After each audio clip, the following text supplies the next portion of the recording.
गलनांक ये सभी गुण पढ़ने के बाद अब आप नेक्स्ट टॉपिक पढ़ने जा रहे हैं। ध्यान दिया जाए, नाइट्रोजन का असामान्य व्यवहार। इतना कुछ नॉलेज लेने के बाद हम लोग अब नाइट्रोजन को उसके सभी सदस्यों से, उसके परिवार के सभी सदस्यों से अगर तुलना करें, जैसे नाइट्रोजन फैमिली में 5 एलिमेंट होता है। Nitrogen, phosphorus, as, SB, bismuth. तो ध्यान दिया जाए, नाइट्रोजन का असामान्य व्यवहार या गुण, इस नाइट्रोजन के पास इन 4 एलिमेंट से अलग हटकर गुण है। इस बात को हम प्रूफ करने जा रहे हैं और साथ ही साथ ये असामान्य व्यवहार भी प्रदर्शित करता है इन सभी से। तो सब इसका पहला रीजन है कि इसका आकार छोटा होता है सबसे। असामान्य व्यवहार प्रदर्शित करने के पीछे रीजन है, कारण है कि इस पूरे वर्ग में सबसे छोटा आकार का नाइट्रोजन है। दूसरा कि इसका आयनन विभव का मान उच्च होता है। आयनन विभव का मान उच्च होने से जल्दी ये इलेक्ट्रॉन लॉस फर्स्ट। उसके बाद हाई इलेक्ट्रोनेगेटिविटी, इसके विद्युत ऋणात्मकता का विमान क्या है, काफी उच्च होता है। तो आप असामान्य व्यवहार क्यों नाइट्रोजन रखता है, इसके कारण के बारे में जान रहे। तो ये इसकी विद्युत ऋणात्मकता उच्च होती है। और आज सुबह में आप देखे, आज नेक्स्ट पिछले क्लास में ये p5 बॉन्ड बनाता है, जो दूसरा एलिमेंट। इसके बाद नेक्स्ट है कि इसके पास वैकेंट डी ऑर्बिटल प्रेजेंट नहीं होता है। ये वैकेंट डी ऑर्बिटल को समझने के लिए एक क्वेश्चन, यहाँ से एक क्वेश्चन एराइज हो रहा है जो बहुत ही फेमस है। इसको भी समझ लीजिए, इसको भी समझ लीजिए। रिक्त डी ऑर्बिटल, नाइट्रोजन NCl3 बनाता है लेकिन NCl5 नहीं। फास्फोरस PCl3 PCl5 दोनों बनाता है। इसी क्वेश्चन को दूसरे ढंग से, नाइट्रोजन NCl3 का निर्माण करता है लेकिन NCl5 का नहीं, क्यों? इसी क्वेश्चन को इस ढंग से, नाइट्रोजन केवल NCl3 बनाता है जबकि फास्फोरस PCl3 PCl5 दोनों बनाता है, क्यों? इस पूरे सवाल का जवाब लेने के लिए आपको नाइट्रोजन का इलेक्ट्रॉनिक विन्यास लिखना होगा। 1s2 2s2, ठीक है। और फास्फोरस का भी लिखना होगा, phosphorus 15 1s2।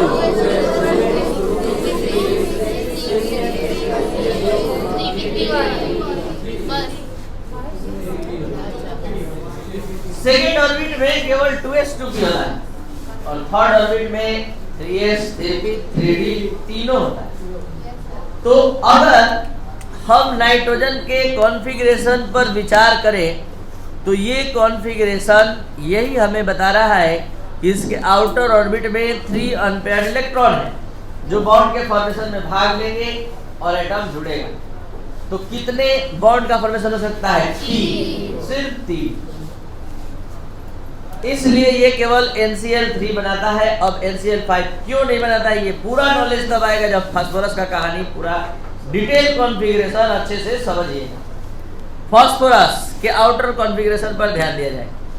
3s 3p3 3p3 just like nitrogen की तरह, लेकिन प्लस पॉइंट किसके साथ, रिक्त डी ऑर्बिटल प्रेजेंट है। जैसे ही हम इसको ऊर्जा देंगे ये 3s का इलेक्ट्रॉन निकलकर 3d के पहले ऑर्बिटल में चला जाएगा और जाते ही दिखाई देगा कि इसके पास 1 2 नहीं 5 अयुग्म इलेक्ट्रॉन का ऑर्बिटल है। दे रहे हैं इसको एनर्जी, कहां भेजेगा अपने इलेक्ट्रॉन को? कारण रिक्त डी ऑर्बिटल प्रेजेंट नहीं। आपको अच्छे से पता है कि सेकेंड ऑर्बिट में 2d नहीं होता है, 2s 2p होता है। तो जवाब स्पष्ट मिल चुका है। ध्यान एक बार बढ़िया से दे दीजिए और 2-3 क्वेश्चन का जवाब दिमाग में रख लीजिए। कभी याद नहीं करना है, याद करना ही नहीं है। क्वेश्चन यही है कि NCl5 का निर्माण नहीं होता है लेकिन PCl5 का निर्माण होता है, क्यों? ठीक है। तो यहाँ पर जवाब देंगे कि नाइट्रोजन का बाह्य विन्यास 2s2 2p3 होता है जबकि फास्फोरस का बाह्य विन्यास 3s2 3p3 3d0 होता है। नाइट्रोजन के पास रिक्त डी ऑर्बिटल उपलब्ध नहीं है जबकि फास्फोरस के पास रिक्त डी ऑर्बिटल है। यही कारण है कि फास्फोरस PCl5 का निर्माण कर पाता है और नाइट्रोजन NCl5 का निर्माण नहीं कर पाता है। तो रिक्त डी ऑर्बिटल का होना क्या प्रभावित कर सकता है, आप अच्छे से देख लीजिए। इसको एनर्जी देंगे, ये अपने इस इलेक्ट्रॉन को कहीं भेज ही नहीं सकता। अगर भेजता भी है तो फिर से वही स्थिति होगी जो अभी है। अभी स्थिति क्या है, 3 अनपेयर्ड, भेज भी देगा फिर किसी का जोड़ा लगा देगा, 3 अनपेयर्ड, 3 ही बचेगा। इसलिए यहाँ पर ये समझ में आ रहा है कि इसके पास रिक्त डी ऑर्बिटल नहीं है, इसलिए पेंटावैलेंसी 5 संयोजकता नहीं दिखाएगा। और ये 5 संयोजकता PCl3 मतलब PCl5 या फिर इसके और भी सब एलिमेंट जो है AsCl5 ये सब बनाए। अब बात करते हैं यहाँ पर कि नाइट्रोजन और क्या क्या फीचर्स रख सकता है, डिफरेंट क्यों है नाइट्रोजन इन सभी से। नाइट्रोजन देखिए गैसीय अवस्था में पाया जाता है और सभी एलिमेंट जो है ठोस अवस्था में पाया जाता है। नाइट्रोजन आप पिछले लेक्चर में जाने कि नाइट्रोजन डाई एटॉमिक द्विपरमाणुक अवस्था में पाया जाता है, जबकि बाकी सब 4 परमाणु वाला अणु बनाता है। क्यों बनाता है, जवाब सुबह के क्लास में सेकेंड वीडियो लेक्चर में आपको मिलेगा। तो यहाँ ये हाइड्रोजन बॉन्ड, आप लोग शायद 11th क्लास में एक टॉपिक पढ़े थे हाइड्रोजन बॉन्ड। ये हाइड्रोजन बॉन्ड जो है हाइड्रोजन और ऑक्सीजन, हाइड्रोजन और नाइट्रोजन, हाइड्रोजन और फ्लोरीन के बीच बनता है। यह निश्चित है कि हाइड्रोजन बॉन्ड 3 ही एलिमेंट से बनता है, O से N से F से, लेकिन एक एलिमेंट जो 2 बॉन्ड बनता है उसमें से एक एलिमेंट खुद हाइड्रोजन होता है। तो देख लीजिए NH3 अपने जैसे अणुओं के बीच हाइड्रोजन बंधन बनाने की क्षमता रखता है। क्यों, क्योंकि देखिए इसमें N जो है H से यहाँ बॉन्ड बना सकता है और ये हाइड्रोजन बॉन्ड है। ये हाइड्रोजन बॉन्ड कोई भी नहीं बना सकता है। और हाइड्रोजन बॉन्ड बनाने का क्या इफेक्ट पड़ता है, तुरंत इसका क्वथनांक गलनांक इन सभी के हाइड्राइड्स जो देख रहे हैं सबसे क्वथनांक गलनांक अधिक हो जाता है, क्योंकि सभी मॉलिक्यूल आपस में जुड़ जाते हैं। तो हाइड्रोजन बंधन बनाने की क्षमता रखता है नाइट्रोजन, क्योंकि नाइट्रोजन का जुड़ाव किससे है, हाइड्रोजन से। अब एक चीज, नाइट्रोजन इस 5 में सबसे ज्यादा ऑक्साइड बनाने की क्षमता रखता है। नाइट्रोजन N2O बना सकता है, NO बना सकता है, N2O3, N2O4, N2O5, 5 ऑक्साइड जो सबसे अधिक है। कारण है कि नाइट्रोजन और ऑक्सीजन दोनों साइड में छोटा एलिमेंट, दोनों एक दूसरे से मिले तो p5 बॉन्ड भी बना सकता है। यही कारण है कि इतना ज्यादा ऑक्साइड बना सकता है कौन, नाइट्रोजन। अब इसके बाद ये समझाई दी आप लोगों को कि NCl3 बनता है लेकिन NCl5, जबकि PCl3 और PCl5 दोनों संभव है, क्योंकि फास्फोरस इस दोनों का केंद्रीय परमाणु फास्फोरस है और फास्फोरस के पास रिक्त डी ऑर्बिटल होता है, इसलिए PCl5 का निर्माण। अब नेक्स्ट टॉपिक आपका स्टार्ट हो रहा है जो काफी इंपॉर्टेंट है और इंटरेस्टिंग है और आपको बहुत जल्दी समझ में भी आ जाएगा। बहुत सारा कॉन्सेप्चुअल क्वेश्चन इससे बनेगा जो आपको याद नहीं करना है, केवल समझ कर रख लेना है। सबसे पहले हाइड्राइड्स का मतलब क्या होता है। जब कोई एलिमेंट हाइड्रोजन से संयोग करता है, जैसे नाइट्रोजन का संयोजकता 3 और हाइड्रोजन संयोजकता 1, क्रॉस वाइज अरेंजमेंट, सूत्र बना NH3, तो ये नाइट्रोजन का हाइड्राइड है। तो इन सारे एलिमेंट को बारी बारी से हाइड्रोजन से संयोग कराए। आप सबको पता है कि सभी का संयोजकता 3 होता है और हाइड्रोजन की संयोजकता 1 होती है। तो यहाँ सूत्र क्रॉस वाइज अरेंजमेंट से NH3 बन रहा है, तो यहाँ क्या बनेगा, यहाँ क्या बनेगा, यहाँ क्या बनेगा, और यहाँ यही सभी हाइड्राइड्स हैं। देख लीजिए ये सभी हाइड्राइड्स।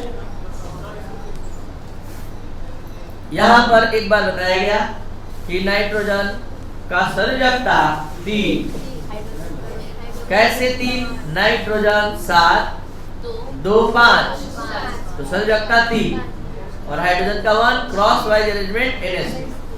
अगर यही काम फास्फोरस से करे तो फास्फोरस के भी बाहतम कक्ष में 5 इलेक्ट्रॉन और 3 संयोजकता, तो इसका भी सूत्र क्या बनेगा? तो यही चीज यहाँ समझाए कि अगर यहाँ पर क्रॉस वाइज अरेंजमेंट से सूत्र NH3 बनता है तो यहाँ क्या बनेगा? यहाँ। तो इस तरह से 5 हाइड्राइड्स हम बना लिए, यही 5 हाइड्राइड्स हैं। अब इन सभी हाइड्राइड का अध्ययन पूरे डिटेल में विस्तृत ढंग से हम लोग करने जा रहे हैं। तो ये हमारे हाथ में है 3 बॉन्ड नाइट्रोजन का, और हम जहां पकड़े हैं वहां नाइट्रोजन है, ठीक है? नाइट्रोजन जहां पकड़े हैं ये N है और ये bond H bond H bond H, ठीक है? ये है हाइड्राइड्स का मॉडल NH3, और ये ऊपर में नाइट्रोजन के आउटर ऑर्बिट में 5 इलेक्ट्रॉन होता है, 3 शेयरिंग में भाग लिया है और 2 लॉन पेयर के रूप में यहाँ बच गया है। अगर NH3 को देखना चाहते हैं तो यहाँ N ला कर रखिए, PH3 को देखना चाहते हैं तो P ला कर देखिए, SSB। तो इसका आकार त्रिभुजाकार पिरामिडीय होता है, त्रिभुजाकार पिरामिड। और इसमें प्रसंकरण, आप लोग को हम प्रसंकरण निकालने का ट्रिक बता चुके हैं। जितना सिग्मा बॉन्ड उतना ऑर्बिटल का प्रसंकरण। प्रसंकरण 6 प्रकार का पढ़े हैं आप सभी स्टूडेंट, sp3d, sp3d2 और sp3d3। यहाँ हम प्रसंकरण का निकालने का ट्रिक आप लोग को फिर से बताया जाए। ये प्रसंकरण का प्रकार है sp, sp2, sp3, sp3d, sp3d2, sp3d3। Trick यही है कि किसी सेंट्रल एटम के चारों ओर, किसी केंद्रीय परमाणु के चारों ओर जितना सिग्मा बॉन्ड होगा उतना ही ऑर्बिटल वाला प्रसंकरण होगा। जैसे हम बोल दिए PCl5, PCl5 कितना सिग्मा बॉन्ड? 5 ऑर्बिटल का प्रसंकरण, 5 ऑर्बिटल, 1 और 3 4 और 1 5, तो sp3d प्रसंकरण। CH4 4 sigma sp3। तो ये ट्रिक वहां काम करेगा जहां सेंट्रल एटम पर लॉन पेयर नहीं हो, और जहां सेंट्रल एटम पर लॉन पेयर आ जाएगा जैसे कि NH3। तो यहाँ पर हम आप सभी स्टूडेंट को बता चुके हैं कि एक लॉन पेयर को भी एक सिग्मा के बराबर काउंट करेंगे, एक ऑर्बिटल के लिए काउंट करेंगे, तो ये हो जाएगा 1 2 3 और 1 4। तो इसमें कौन सा प्रसंकरण? sp3, 4 ऑर्बिटल का प्रसंकरण। तो इन सभी में NH3, PH3, SPH3 सब में sp3 प्रसंकरण होगा। अगर हम आपसे बोले कि जल्दी से बताइए H2O में कौन सा प्रसंकरण? Sigma sigma sigma sigma, 4 sigma, sp3 प्रसंकरण। कोई दिक्कत? चलिए तो ध्यान दिया जाए। ये है नाइट्रोजन परिवार के hydrides NH3, PH3, SH3, SPH3, BiH3। इन सभी का मॉडल स्ट्रक्चर त्रिभुजाकार पिरामिडीय होता है।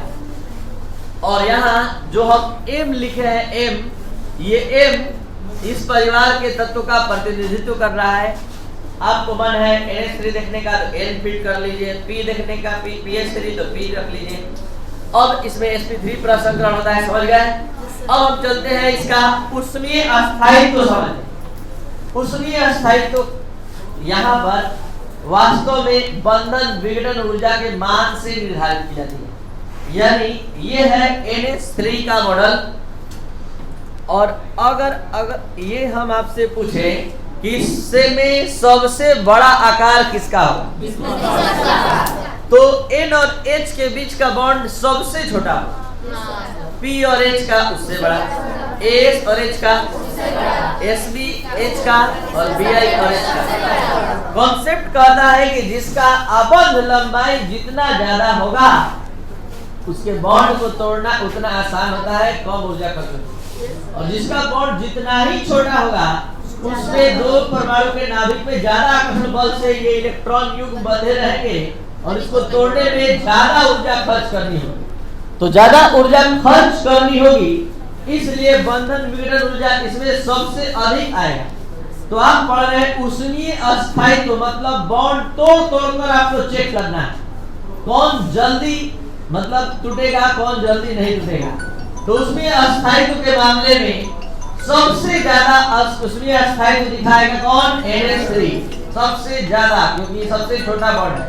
जितना ज्यादा लंबाई का बॉन्ड होगा उतना जल्दी मतलब डिसोसिएट मतलब हो जाएगा। जितना ज्यादा लंबाई का होगा, जितना कम लंबाई होगा उसके बंधित इलेक्ट्रॉन उतना मजबूती से बंधे रहेंगे, उसको तोड़ने में ज्यादा एनर्जी खर्च करेगा। तो यहाँ एक लाइन का ट्रिक क्या निकला कि आबंध लंबाई जिसकी सबसे अधिक होगी उसकी बंधन विघटन ऊर्जा का मान सबसे कम होगा और उसमें अस्थायित्व उसका सबसे कम होगा।